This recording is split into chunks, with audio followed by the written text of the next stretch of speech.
Saludos familia, te habla Luis Ayala de Filosofía Urbana. Quiero invitarte a escuchar nuestro último tema titulado Apología, Defensa, donde abordamos un tema controversial en estos tiempos, la iglesia cristiana. ¿Qué es la iglesia?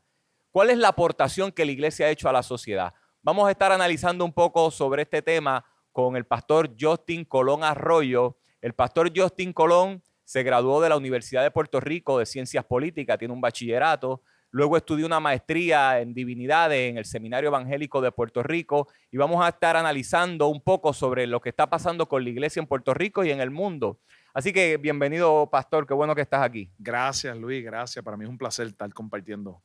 Tienes 17 años de pastoral. Eso es así, de 17 años de pastoral, pero sirviendo en la iglesia desde mucho antes de eso. Soy nacido y criado en el ambiente de la iglesia, mi papá fue pastor, así que en cuanto a lo que es el rol de la iglesia y lo que hacemos, ¿verdad? Y la aportación de la iglesia en la sociedad es algo del cual uno ha vivido toda la vida. Vamos a entrar en las preguntas candentes, pastor. Candela, rápido. Hay un tema que me parece importante porque hay una percepción en muchos cristianos sobre cómo los medios de comunicación masiva tratan a la iglesia. Si lo hacen de forma objetiva o son parcializados, si tienen una agenda contra el cristianismo. ¿Cómo tú ves esa dinámica en Puerto Rico? ¿Tú entiendes que los medios de comunicación masiva, entiéndase prensa escrita, radio, televisión, tienen una agenda contra el cristianismo? Bueno, si tienen una agenda en contra del cristianismo, no pudiera decir objetivo, no. Ninguno somos objetivos y la prensa no es objetiva. Uno puede ver líneas editoriales, uno puede ver en los titulares que presentan que tienen una línea, quieren hacer el público creer algo. Y ciertamente en ocasiones uno lee ciertos titulares y noticias que no tratan a la iglesia y la aportación o a los pastores o a los asuntos que tienen que ver con la religión de manera informada. Muchas veces uno lee mucha ignorancia y en ocasiones sí, uno se encuentra con prejuicio o falta, ¿verdad?, de suficiente conocimiento y uno quisiera que hubiera quizás mejor representación o una presentación de la iglesia de forma más balanceada, pudiéramos decir. O sea, que tú entiendes que, vamos, no hay objetividad dentro de los medios. No. Y en cierta medida...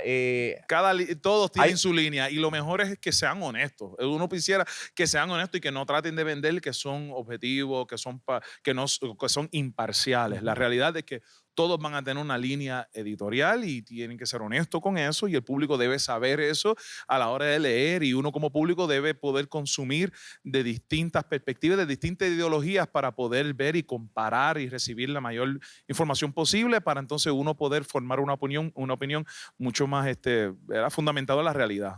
Hay una dinámica que se está dando ahora mismo en América Latina, en Puerto Rico. En la historia hubo un momento donde el cristianismo como que se salió de la política, vio la política como algo negativo, como algo dañino, como algo corrupto. Lo mismo hicieron muchas veces con las universidades, muchos académicos cristianos como que se apartaron de ese mundo académico y del mundo de la política por considerarlo algo corrupto o algo que no era conforme a los ideales de la iglesia cristiana. Te pregunto, ¿deben los cristianos involucrarse en la política? Y me parece una pregunta bien esencial porque tú vienes de ciencias políticas, tu bachillerato es en ciencias políticas, aparte de que eres pastor. Así que me parece que puedes explicar un poco, porque hay confusión en eso. Hay cristianos que dicen, no, yo en la política no me meto, los partidos políticos todos son corruptos y los cristianos no nos debemos mezclar con los elementos políticos. ¿Cuál es tu punto de vista en esta dinámica? Pues mira, Luis, cuando hablamos de los asuntos de política, estamos hablando, si uno va a la raíz de la palabra, la polis, quiere decir la ciudad, son los asuntos públicos, son los asuntos de la ciudad. Y como dice la palabra, Señor, debemos orar por la ciudad, como dice el profeta Jeremías, que debemos amar la ciudad, debemos orar por la ciudad, debemos preocuparnos por la ciudad, por nuestros vecinos. Así que ciertamente el cristiano como ciudadano, como miembro de la sociedad civil, tiene unos roles, aporta y tiene una opinión. Y uno no deja esas opiniones cuando uno entra a las urnas. Y porque las opiniones de uno están basadas en unas convicciones religiosas, no quiere decir que sean menos a las convicciones de otros ideólogos o de otras ideologías. Así que hay separación de iglesia y Estado y eso es algo que tenemos que establecer. Háblame un poco de eso porque me parece que eso es un tema donde hay mucha malinformación. Sí. Y hay confusión en eso. Sí. Cuando se apela a la separación de iglesia y Estado, es como eso está en contra de la iglesia. Pero históricamente, quien pidió la separación de iglesia y Estado es la iglesia. Es la misma iglesia. Pidiéndole a los claro. reyes, tú no te involucres en asuntos de fe. Eso es Aquí así. nosotros, Eso es ¿verdad? así. Y la palabra Eso es es así. la que tiene la autoridad final, no tú como Claro. rey, no tú como gobernador, no tú como Claro que presidente. Y yo creo que en esa temática hay mucha confusión Sí. y malas interpretaciones. Sí, la gente a veces tiende a pensar que como hay separación de iglesia y Estado, los asuntos religiosos o que nuestras convicciones religiosas pues no tienen nada que aportar a la discusión pública de los asuntos públicos. Y eso es falso. Cuando hablamos de separación de iglesia y Estado, estamos hablando de que la iglesia como estructura de poder no puede controlar ni pretender controlar la estructura de poder civil de la sociedad civil y viceversa. La sociedad civil no puede inmiscuirse en los asuntos de nombramientos de pastores o de obispos o de papas, que usted sabe como maestro de historia que pues cientos de años atrás, pues esa separación no existía. Y se pide esa separación y creemos y afirmamos en esa separación. Claro que sí, como cristianos, creemos en la separación de iglesia y Estado, pero la separación de iglesia y Estado no implica que el cristiano como ciudadano no participa en los asuntos públicos y que cuando debatimos ideología, que cuando debatimos asuntos públicos y política pública, eso no quiere decir que uno deja los ideales de uno, que están fundamentados en la fe, que están fundamentados en convicciones bíblicas, uno no lo deja eso en la puerta, sino que uno los trae y eso informa la discusión pública y hay que dejar eso claro. Claro está, hay otros asuntos de libertad religiosa que no pretendemos imponer que todo el mundo alabe, adore, pero cuando estamos hablando de asuntos públicos que afectan la vida pública, todos como ciudadanos tenemos que aportar, debemos aportar, y más como cristianos, como una manifestación de amor hacia nuestro prójimo. ¿Debe el cristiano involucrarse en partidos políticos, ser militante de partidos políticos? ¿Es eso contrario a la fe y a las enseñanzas bíblicas? Mira, hay distintas opiniones ahí y yo no pretendo ser una autoridad última. Entiendo que como cristianos tenemos que entender que nuestra lealtad mayor es con Cristo, es con los ideales de la palabra del Señor y con unos principios de reino. Somos ciudadanos de reino, somos peregrinos y extranjeros. Así que tenemos que entender esa identidad. Ahora, los partidos políticos tienen una función de aglomerar, de representar, de facilitar la administración pública y en ese sentido entiendo que eso no está mal. El problema es que pues en los últimos años pues, se ha inmiscuido y lamentablemente la política partidista se ha manchado por acusaciones de corrupción y tribalismo y esa separación y donde simplemente porque tú eres de otro partido y quizás esa idea si hubiera venido de mi partido lo apoyaría, pero como vino de la tuya, ese tribalismo, pues es algo que es contraproductivo. Así que ahí es que entonces el cristiano tiene que tener cuidado. Uno puede tener sus ideales en cuanto a estatus. Aquí estamos en Puerto Rico y uno puede tener y afirmar esos ideales y uno puede participar de las primarias y incluso cristianos pueden y deben ser candidatos dentro de esas estructuras. No hay ningún problema con eso. No hay nada que contrapone eso. Pero reconocemos que nuestra lealtad mayor y primaria no es con un candidato, no es con una constitución de un partido, sino con la palabra del Señor. Y cuando en ocasiones esos ideales pudieran estar en contra, el cristiano debe saber siempre que su lealtad primera es con Cristo, con el Evangelio. ¿A quién le somos fieles? Esa sería la pregunta. En última instancia, cuando, ¿a Dios o al hombre? correcto, cuando los principios de mi partido político chocan Exacto. con los principios de mi fe, Sí. ¿a cuál de los dos voy Sí. a terminar siéndole fiel? Exacto. ¿A cuál de los dos me someto en última Exacto. instancia? O sea, cuando se me pide que yo participe de ciertas cosas porque pues hay que ser leal al partido, pero que esas actividades pudiera hacer o esa política pública va en contra de unos principios que yo entiendo que benefician a mi pueblo, pues ¿cuál es mi lealtad? ¿Dónde están mis lealtades? Y en eso como creyente uno debe saber dónde están las ¿ves lealtades de uno. positivo que el cristiano se involucre y procure asumir posiciones importantes de liderazgo dentro del mundo político? O sea, ¿ves positivo que los cristianos se involucren y busquen tener posiciones de alcaldes en Puerto Rico o en cualquier otra parte de Latinoamérica, de gobernador, de presidente? ¿Ves que es importante? Que el cristiano, no estoy hablando de yo como pastor, que el cristiano. Yo como pastor, como capellán o como pastor, pues tengo mi postura, que yo estoy dirigiendo mi congregación, mi pueblo, y yo entiendo cuál es mi rol como pastor. Ahora, si yo decido inmiscuirme en la política partidista, pues yo voy a dejar a un lado ese pastorado porque pues yo entiendo que en ese sentido tengo un rol como gobernador, como alcalde, pero que el cristiano quiere servir como alcalde, que el cristiano quiere servir como gobernador, que el cristiano quiera servir como representante de barrio. Entiendo que esa participación pública es importante. El alcalde es el servidor público más cercano a las necesidades reales del pueblo, el que que coordina el recogido de desperdicio, de la basura, maneja muchas veces los asuntos cercanos a los barrios. Cuán importante es ese rol de alcalde y cuánto quisiéramos que ese alcalde fuera informado por unos ideales de amor hacia el prójimo, de servir. Cristo vino a servir y no a ser servido. Y ese concepto de servidor público. Llevar la ética cristiana a las posiciones de poder público. Queremos eso, claro que sí. Y el liderato, por ejemplo, los pastores, las organizaciones. ¿Es saludable que pastores, pastoras, la organización, concilios, se manifiesten a favor de cierto partido? ¿Entiendes que eso es prudente o consideras que un pastor como líder de una congregación que tiene distintas ideologías, distintas creencias políticas, una organización que representa a una diversidad de personas inmensa, no debe asumir una postura política partidista o sí? ¿Cómo tú lo ves ahí? Pues mira, como pastor yo tengo que entender que yo el domingo en la mañana o en el culto de oración, yo tengo gente de distintas ideologías políticas y yo tengo que pastorear a toda esa gente, a todas esas personas, a todas esas familias y tengo que poder allegarme a ellos y tengo que tener cuidado porque muchas veces el tribalismo político se puede colar en la iglesia y eso puede ser problemático y debemos evitar eso. Así que como pastor hay que tener mucho cuidado con eso. También como pastor tengo que tener cuidado de yo estar predicando desde el púlpito mis ideales. Yo no me paro el domingo en la mañana a predicar mis ideales, mis opiniones. Yo tengo mis opiniones, yo tengo mis ideales políticos, pero no, yo me paro ahí el domingo a predicar el evangelio del Señor Jesucristo.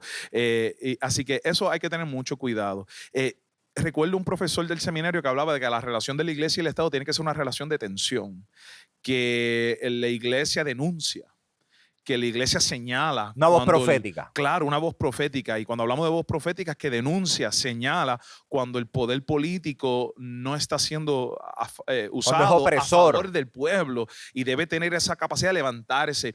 Cuando un pastor se alinea muchas veces con un partido, declara que un candidato es el que Dios mandó, se vuelve problemático porque entonces ya hay una lealtad y ya hay una expectativa de apoyo y se le hace luego difícil poder denunciar. Así que yo entiendo, mira, han habido ocasiones donde candidatos han querido ir a reuniones de pastores a participar y a mí me parece como el candidato va al barrio, como el candidato va a las uniones, como el candidato va a distintos lugares, pues no hay ningún problema con el candidato va a las iglesias, que el candidato va a las reuniones de los pastores, no tengo ningún problema con eso. Pero el problema es cuando el candidato pretende sacar provecho de esa reunión y se graba y se saca fotos y se está orando por el candidato. Un candidato llega a mi iglesia, lo voy a tratar como todos los demás que han llegado y hay que orar. La palabra del Señor nos llama a orar por los que están en eminencia y en poder y claro que sí, pero no me le saque fotos en ese proceso y pretender utilizar eso en la campaña política. O darle el micrófono en el altar para que dé su discurso. No, para nada, en ese sentido. Que los espacios públicos que la iglesia pueda servir de auspicio para que se puedan dar debate de ideas. Eso también en Estados Unidos se da mucho más que aún aquí. Claro. Pues, se entiende, esto no es un culto, esto es un espacio cívico para debatir ideas y se entiende eso. La iglesia está proveyendo un espacio, no tengo problema con eso. Pero el tú declararte a favor de un partido, el tú declararte públicamente desde el púlpito. Como líder o como concilio. No. Uno puede tener sus ideales y uno tiene que tener claro eso. No, yo estoy hablando impersonalmente, no estoy hablando en representación de mi iglesia. Y de nuevo, como pastor, yo entiendo aunque que eso complicado dividir eso, Sí, eso dificulta. O sea, tú como líder, como pastor, decir, estoy hablando como persona, porque no como pastor. La gente no te deja de ver. Correcto. Yo puedo estar en Walgreens en chancleta y con una gorra y la gente te sigue viendo como pastor, aunque no tengas el clerical. Cierto. Así que, por eso, yo entiendo que la ética del pastor es, no hagas esos pronunciamientos a favor de un candidato. Creo que no debe hacerse. Creo que uno puede hacer pronunciamientos en contra de política pública, cuando esa política pública está haciendo daño, cuando esa política pública no va en acorde con los principios que informan la ética cristiana. O a favor de cierta política pública que O a como favor, creyentes claro que consideremos sí, esto claro es saludable que para sí, la sociedad, claro que esto sí. es bueno para el Y claro, país. y tú no tienes que mencionar el candidato y dices, mira, estamos a favor de estas políticas públicas que Correcto. entendemos que maximizan la vida en comunidad, que permiten que las personas puedan tener y vivir más plenamente. Y de nuevo, estamos a favor de ciertas o estamos en contra de ciertas políticas públicas, pero el uno pronunciarse a favor de un candidato y luego entonces verse, eso es problemático. Y luego que eso ese candidato termine preso por corrupción. Eso compromete el testimonio cristiano, eso compromete. Y divide la iglesia. Y divide, porque entonces, claro, el tribalismo, esos grupos, ¿verdad? Que se forman, esos bandos, esa división. ¿Tú piensas que la iglesia en Puerto Rico y quizá en América Latina y en muchas partes del mundo está siendo madura con el tema de la política? ¿Hay conocimiento político o la iglesia está viviendo en mucha ignorancia en cuanto a este tema? Estás preguntando una pregunta bien general en toda Latinoamérica. Mira, hay personas y hay líderes y hay iglesias y uno ve asociaciones y uno ve denominaciones que hacen pronunciamientos, que escriben cartas pastorales sobre ciertos asuntos, y cuando uno lee esas cartas pastorales tú ves que hay mucha madurez en el proceso, que hay mucha evaluación. La Iglesia Católica, la FRAPE, las uniones de iglesias protestantes, desde el liderato. pues tú ves esas cartas. Pero las masas. Las masas, pues tenemos que seguir educando, O sea, que considera que la iglesia debe abrir espacio para discutir temas políticos y provocar que la población, que el creyente que vaya y se congrega los domingos, X días, pueda generar su opinión y debatir, discutirlo. ¿Qué es lo que está pasando en nuestra comunidad? ¿Qué está pasando en mi país? ¿Qué está pasando en la iglesia? ¿Y qué posibles soluciones nosotros como institución podemos proveer? Nos reunimos en un salón de oración y alguien dice, pastor, pido oración por mi hijo que pues es un estudiante de educación especial y hay problemas con las terapias, no se le está pagando a los terapistas y mi hijo no está recibiendo esas terapias. Es un asunto público, que está inmiscuyéndose en ese tiempo de oración que está afectando. Así que esos son asuntos que, óigame, tenemos que hablarlo, tenemos que orar sobre eso, tenemos que ser informados bíblicamente para poder responder a esos asuntos. Recientemente yo estuve viendo un taller, escuchando un taller de un filósofo español no cristiano, agnóstico,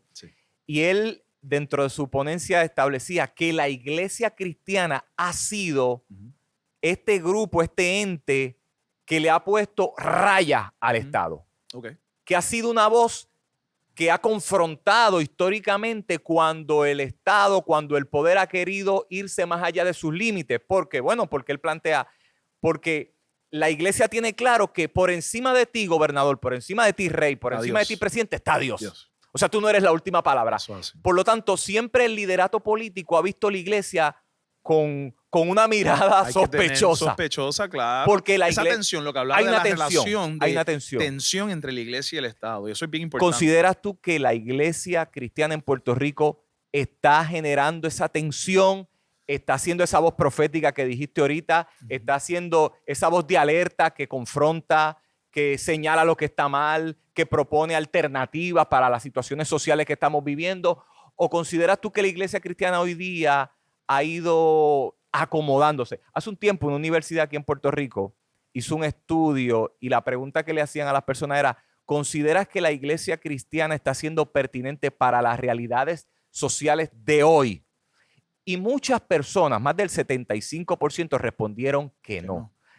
¿Está siendo la iglesia cristiana pertinente para la realidad que estamos viviendo en nuestros tiempos?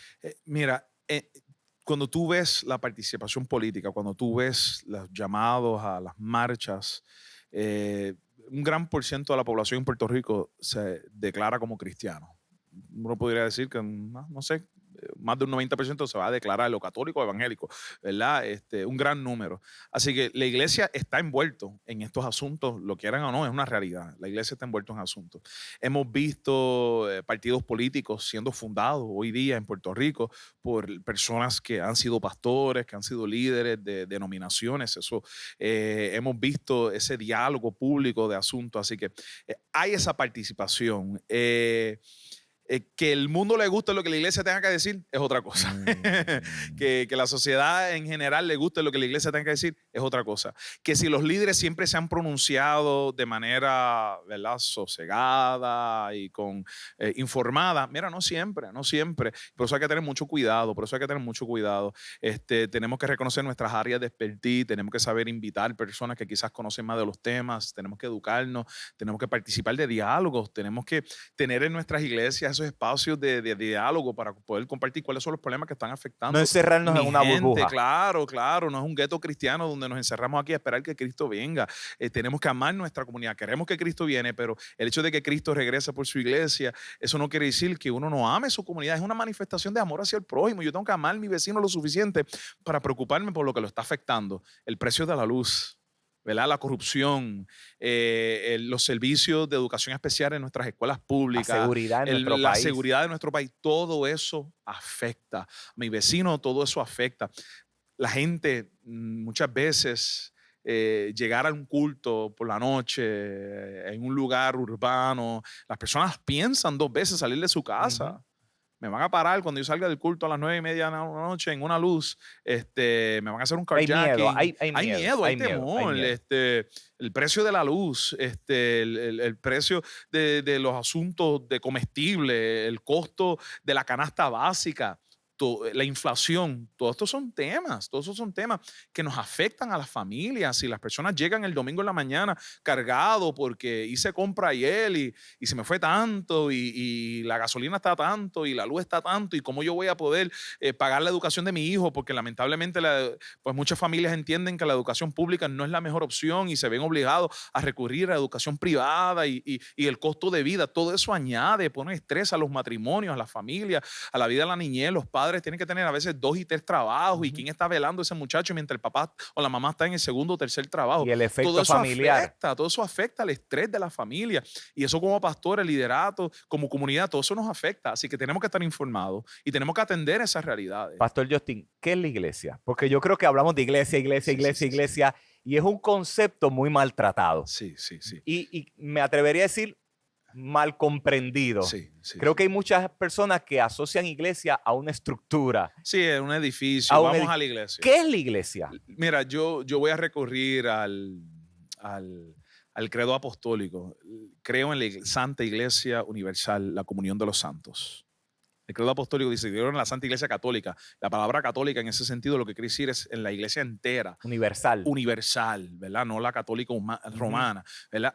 Creo en la iglesia, en una sola iglesia.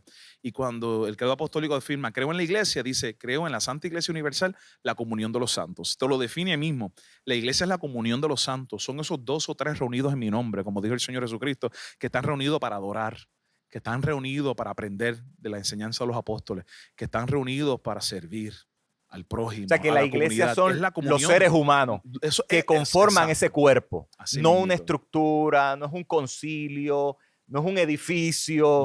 Es cada individuo que ha rendido su vida a Cristo y vive en una comunión. Vive en una comunidad, en una comunidad, ¿verdad? Y no es meramente el individuo. Claro, yo soy iglesia donde quiera que yo estoy parado, pero soy iglesia en comunidad.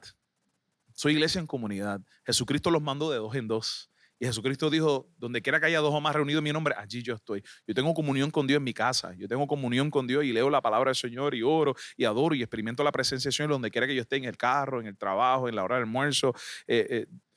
Iglesia somos. Cuando nos unimos, somos iglesia. Así que somos iglesia cuando nos reunimos en la playa para bautizar nuevos creyentes. Somos iglesia cuando nos reunimos en el templo para adorar o para tener la escuela dominical, o somos iglesia cuando marchamos. Somos iglesia. Hay controversia en cuanto a la iglesia. ¿Tiene función? ¿Ha aportado en algo a la humanidad? ¿Cuáles han sido las aportaciones, si algunas, de la iglesia al mundo occidental o a la humanidad en pleno? Al mundo occidental. Sí, o a la humanidad en pleno. Pero, sí, porque divide. Me río, Luis, porque es que la filosofía que sostiene esta mirada que nosotros tenemos en el occidente está basado precisamente en principios cristianos. El concepto de derechos inalienables, cuando hablo de derechos que el gobierno, cuando hablamos de derechos inalienables, estamos hablando de derechos que el Estado reconoce No que confiere, sino que reconoce. Que el Estado reconoce que tú las tienes por el mero hecho de ser humano. Ese concepto viene de esa visión judeo-cristiana de que cada uno de nosotros somos creados a imagen y semejanza del Señor. Sí, ese concepto en la antigüedad no se utilizaba. No, se el utilizaba. ser humano era sujeto del rey o del que estaba en poder.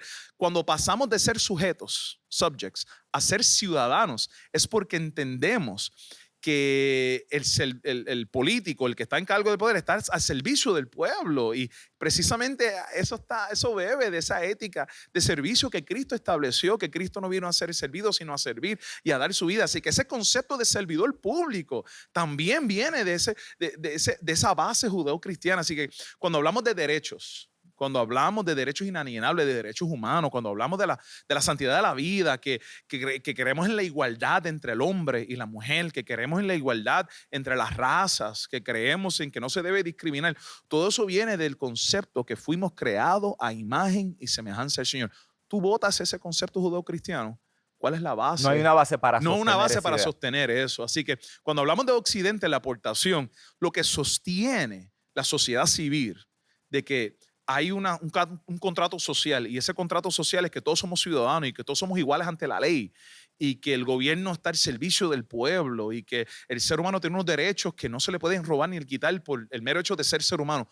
Todo eso viene porque bebe de la fuente, de esa ideología, de esa filosofía bíblica, de que todos fuimos creados a imagen y semejanza del Señor. Así que no se puede negar la aportación en ese aspecto nada más, fundamental. Y en el asunto de la ayuda social, este asunto de estuve hambriento y me diste de comer, estuve Amén. Desnudo y me vestiste, Amén. En la cárcel y me fuiste a visitar, atender a las viudas. Todos esos principios nacen, según tú lo entiendes, de la idea judeocristiana. Antes, eso de ayudar al pobre, de ayudar al que está necesitado, eso no era aplicado en la antigüedad. Cuando uno mira y a través de la historia, uno ve, si uno lo analiza la historia, ¿verdad? No parcializado, de una manera quizás más balanceado, uno va a ver la aportación que ha tenido, de que mira Luis, que ha habido guerras religiosas, sí, ha habido guerras religiosas, las cruzadas, y no podemos tapar el cielo en la mano y tenemos que ser honestos con los errores, y que ha habido manipulación y que ha habido corrupción. Precisamente por eso se aboga en el siglo XVII, siglo XVIII, por esa separación de poderes entre iglesia y Estado, para que la corrupción, que lamentablemente es inherente en el poder del Estado, no corrompa a la iglesia. Pero uno no puede negar, Luis, la aportación de las iglesias, a la iglesia de nuestro Señor Jesucristo, a la sociedad civil, al servicio de la humanidad, cuando hablamos de atender a los huérfanos, cuando hablamos, aún hoy día en Puerto Rico, yo visito orfanatos.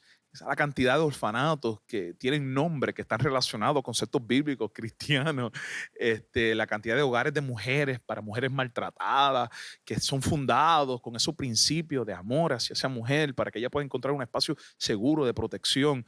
Cuando hablamos de aportación a la educación, cuando hablamos de servicio a los marginados de nuestra sociedad, hogares de rehabilitación para personas adictas, para deambulantes, personas sin hogar, la cantidad de organizaciones que vienen desde ese fundamento cristiano, formado por iglesias, fundado por iglesias, por denominaciones, como ministerios, de servir al adicto, de servir al deambulante, de visitar la cárcel, la cantidad de capellanes que visitan la cárcel a servir.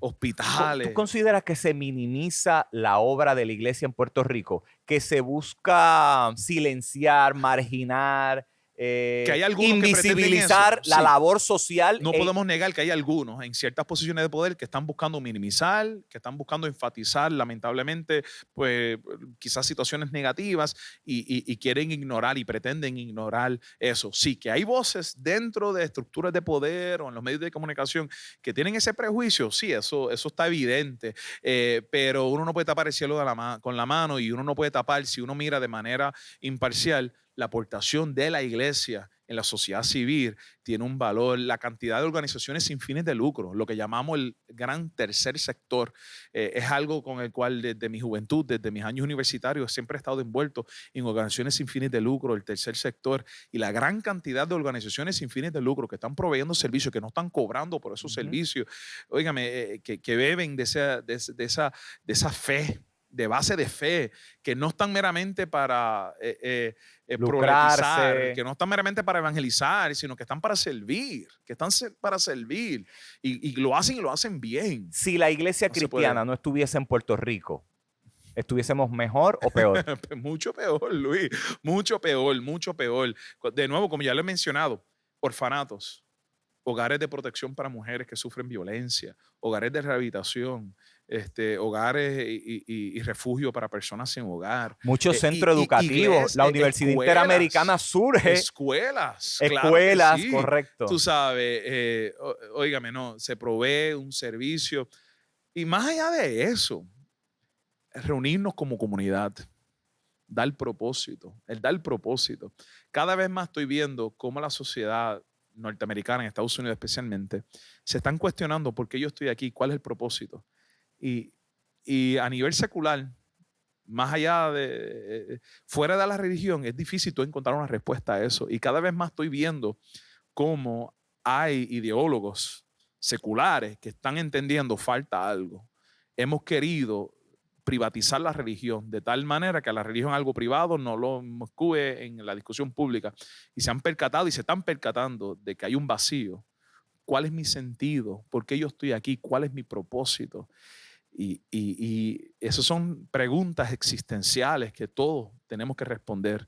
Y fuera de la fe,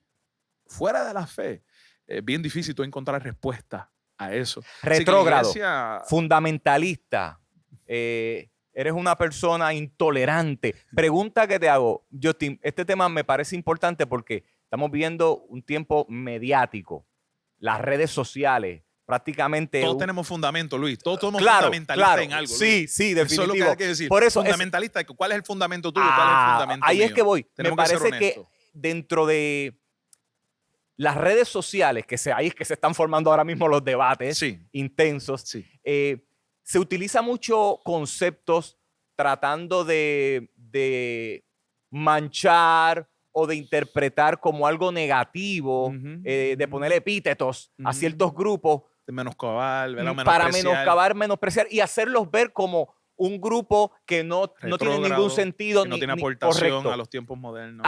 Pero la pregunta que quiero hacerte es la siguiente. ¿Consideras tú que la iglesia cristiana se ha dejado intimidar en Puerto Rico por estos discursos donde, bueno, no voy a dejar saber mi fe públicamente, no voy a entrar en ciertos temas controversiales porque no quiero que me señalen de fundamentalista, no quiero que me señalen de retrógrado, no quiero que me digan intolerante, falto de amor? Y entonces, para evitar esa situación, mejor hago silencio y mantengo mi fe, como tú estás planteando ahorita, privada, en lo privado. ¿Tú entiendes que la iglesia está teniendo el valor de decir lo que cree y lo que piensa públicamente, o ciertos discursos han logrado intimidar y enmudecer la voz de los cristianos en Puerto Rico? Bueno, de nuevo, Luis, que si estamos hablando generalmente, una generalización, hay iglesias que son mucho más activas en la guerra cultural. Hay iglesias, cuando hablo de iglesias, hablo de líderes y denominaciones que participan más de las marchas, que participan más en esa discusión pública. ¿Tú concuerdas que hay una guerra cultural? Menos. Hay una guerra cultural, claro que sí. ¿Cuáles son los bandos? Cuando hablamos de la culture war, la guerra cultural, hablamos de temas como el aborto, hablamos como el tema que tiene que ver la eutanasia, hablamos de temas como la comunidad LGBTQI, hablamos de temas como pues el movimiento, ¿verdad? De ideología de género, subrogado, que está muy de moda ahora. Hay temas que son candentes. Y pues ciertamente hay líderes, hay denominaciones que prefieren no pronunciarse sobre esos temas para evitar, ¿verdad?, hacer mucha ola y traer controversia y tratar de ser abierto y neutral y recibir a todo el mundo. Sí, pero en algún momento hay que pronunciar. Pero yo quiero ir más allá del líder, porque los líderes asumen su postura, porque hay sus costos en términos del impacto que pueda tener la comunidad. Hay gente que se puede ir porque tú digas algo. Pero yo quiero saber del cristiano de a pie. Del cristiano común, del cristiano que va a la iglesia los domingos y se siente y con su escuela bíblica, según tu percepción, claro. Sí. ¿Entiendes que estamos siendo militantes en defender los principios del cristianismo, o toda esta avalancha y esta vorágine de acusaciones y de señalamientos ha logrado enmudecer las voces de los cristianos o de gran parte de los cristianos? O sea, ¿Estamos amedrentados? Es la Sí. pregunta. ¿Estamos Bueno, intimidados? Que pudieran haber personas intimidadas que prefieren callar y dicen, no, yo lo que voy a predicar a Cristo y me voy a no meter en esos temas. Eso sucede. Pero creo, Luis, que en los últimos 10 años... ¿Es posible predicar a especialmente- Cristo y no meterse en esos temas? No. Pregunto. Porque ¿en qué temas no Tienen podemos que ver, involucrar tienen a que ver, Cristo? Claro, tienen que ver todo y nos informa todo, informa todo. Así que creo que el que asume esa postura y dice, no, yo voy a predicar a Cristo y no voy a hablar de esos temas, pues creo que está errado. Y de nuevo, Luis, he visto un cambio, he visto un movimiento en los últimos 10, 15 años, especialmente aquí en Puerto Rico, donde hemos visto que se va quebrantando ese agarre que tenían los partidos tradicionales. Ujú. Hemos visto cómo se ha proliferado la fundación de nuevos partidos. He visto una nueva generación que está levantándose y está dispuesto a decir, no voy a seguir votando como tradicionalmente he votado. Tengo mis creencias, tengo mis posturas y las voy a afirmar. Así que he visto crecimiento, he visto mayor madurez. ¿Que hay espacio para seguir creciendo? Claro que sí, Luis. Tenemos que seguir educando, tenemos que seguir trabajando para que cada cristiano entienda que tiene un deber hacia el prójimo, de amar al prójimo. Y amar al prójimo envuelve yo preocuparme por todos los asuntos que están afectando la vida, todas esas políticas públicas que están afectando la vida. Que tenemos que educarnos todos y todas, Luis. Correcto. Tenemos que educarnos. Y yo creo que muchas veces ese es el reto, que no nos educamos o decimos que los expertos y preferimos que otros. Pero por lo menos, Luis, he visto en los últimos años un mover para no permitir que lo callen y para que no permitir que nos encajonen o que no tomen por dado el voto cristiano y no dejarnos manipular. He visto, por lo menos, Luis, un movimiento hacia mayor madurez en ese tema, que falta camino por recorrer, Luis. Claro. Sí, falta camino por recorrer. La iglesia que pastoreas tiene un ministerio que me parece fabuloso, espectacular. Se llama La Cocina de Amor. Para aquellos que nos están viendo, ¿qué es la Cocina de Amor Amén. y cuál es la función Sí. de ese ministerio? Pues nuestra iglesia fue fundada en 1989, se llama Iglesia Evangelio de Amor, y la visión y el propósito de fundar la calle, estamos en la calle Comerío en Bayamón, y la calle Comerío tiene muchas iglesias, Luis. Más iglesias que casas. Hay muchas iglesias, y iglesias que tienen más de 100 años ahí. Y qué bueno. ¿Y por qué otra iglesia más? ¿Por qué otro espacio más? Bueno, una de las razones por la cual se fundamenta esa iglesia es esa disposición de abrazar al marginado, al menospreciado, aquel que todo el mundo le está sacando el cuerpo. Y la Cocina de Amor es un ministerio que se fundamenta en como Cristo se sentó y compartió la mesa con todos aquellos que los líderes religiosos veían como no gratos, como no personas, como no dignos de ser recibidos. Así que como iglesia hemos abierto el templo de lunes a viernes, hemos creado un comedor, una cocina, para que personas en necesidad, en distintas etapas de la vida, personas sin hogar, personas con problemas de adicción, personas de salud mental, puedan allegarse ahí. Y Personas de edad avanzada que viven solas y van allí a y buscar encuentran ese plato de comida. Y no solamente el plato de comida, servimos almuerzo de lunes a viernes, servimos almuerzo, pero más allá del almuerzo es compartir el amor de Cristo con esas personas que quizás necesitan ese apoyo y sepan que alguien les ama y que la gracia de Dios es para ellos y ellas también. Así que esa es una de las funciones nuestras ahí en la calle Comerío. Que en la calle Comerío, en Bayamón, el adicto, el deambulante, la prostituta, el anciano, la persona en necesidad, sabe de la Iglesia Evangelio de Amor, conoce. ¿Cuál es la iglesia? La iglesia que dan comida. Eso nos da mucha alegría y satisfacción. Y la familia, a veces tenemos iglesia. una percepción de que solamente tiene necesidad el que está en la calle, Claro. el que vive no tiene hogar. Sí, pero hay Luis, familias claro que sí, tienen un techo, sí, pero que en ocasiones no tienen un pan claro. para llevar a la mesa. Mira, luego de María, eso fue algo bien importante, luego del huracán María, antes de dar el primer culto, habíamos ya cocinado el primer almuerzo y se hacían las filas frente al templo para una estación de gasolina que hay un poquito más adelante, y servíamos almuerzo a las personas que estaban en la fila, que llevaban horas en la fila de gasolina, que no habían almorzado, que no habían comido, que no había forma de ir a sacar chavo de la ATH y que era un plato de comida. Personas que no se atrevían nunca a llamarnos, a acercarnos y mira, no tengo suficiente comida enlatada o no tengo gas en la casa para poder cocinar, y se allegaban a nuestro templo y hasta aún hoy día, en medio de la pandemia, una de una de las cosas que siempre mantuvimos en medio de la pandemia, dábamos la comida para llevar y de momento personas que no tenían acceso a su trabajo, que no podían trabajar, que no podían ganar el sostén, ¿de dónde voy a comer? Y eso es algo que nos da mucha alegría y satisfacción de que en la calle Comerío, en la calle número 394, esas puertas estaban abiertas para servir y siguen abiertas para servir, para atender independientemente, no importa, no tienes que ser miembro de nuestra iglesia, no tienes que llegar el domingo para recibir estos servicios. Estamos aquí con puertas abiertas para recibirle como Cristo se sentó con el marginado, con el pecador, con el publicano, con el forastero. Así Cristo abrazó al menospreciado y marginado. Así que es una de las cosas que pues, hemos tratado de que se mantenga, que nos distinga como iglesia. Pastor, gracias por este tiempo. Amén, Luis. Súper enriquecedor. Yo sé que Amén. los que están viendo este video van a ser edificados y vamos, por lo menos esto es generar curiosidad. Claro que sí. Para que cada vez Luis, profundicemos más en nuestra fe. Queremos invitarte para que busques el tema Apología de Filosofía Urbana. Gracias, familia, que tengan lindo día.